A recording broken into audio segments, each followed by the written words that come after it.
حدیث میں آتا ہے رسول اللہ صلی اللہ علیہ وسلم نے فرمایا کہ جب کسی بندے سے گناہ ہوتا ہے اور وہ اللہ کے سامنے ہاتھ اٹھا کے توبہ کرتا ہے تو اللہ فرشتوں سے کہتے ہیں کہ دیکھو یہ مجھ سے توبہ کر رہا ہے نا، تو اس کو یقین ہے کہ کوئی خدا ہے، کوئی رب ہے جو اس کے گناہ پہ سزا بھی دے سکتا ہے اور معاف بھی. حالانکہ ابھی اللہ نے سزا دی نہیں ہے، کوئی نظر بھی نہیں آ رہی سزا اس کو یقین ہے کہ میرا کوئی رب ہے جو اس گناہ پہ سزا بھی دے سکتا ہے اور معاف بھی کر سکتا ہے، تبھی یہ مجھ سے گڑ گڑا کے معافی مانگ رہا ہے. تو میں اس کے عمل کی لاج رکھتا ہوں. اس کا یہ نہ بہت سے گناہ کرتے ہیں، نہیں ہاتھ اٹھاتے اللہ کے سامنے، اور اللہ کو دیکھنے کے بعد تو سارے ہی ہاتھ اٹھائیں گے، تو پھر تو سارے اٹھا لیں گے ہاتھ، توبہ کریں گے.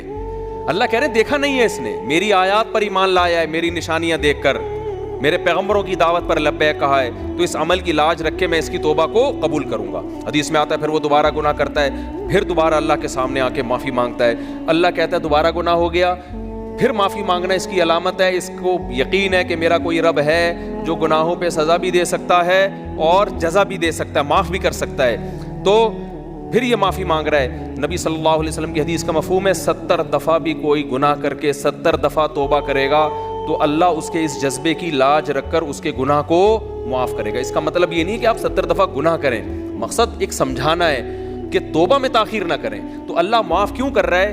اس کے اس توحید والے نظریے کی بیس پر کہ اس کو پتا ہے کہ مجھے گناہ معاف کروانے کے لیے میرے پاس اللہ کے سوا کوئی آپشن نہیں ہے. تو توحید اللہ کو بہت پسند ہے، شرک سے اللہ کو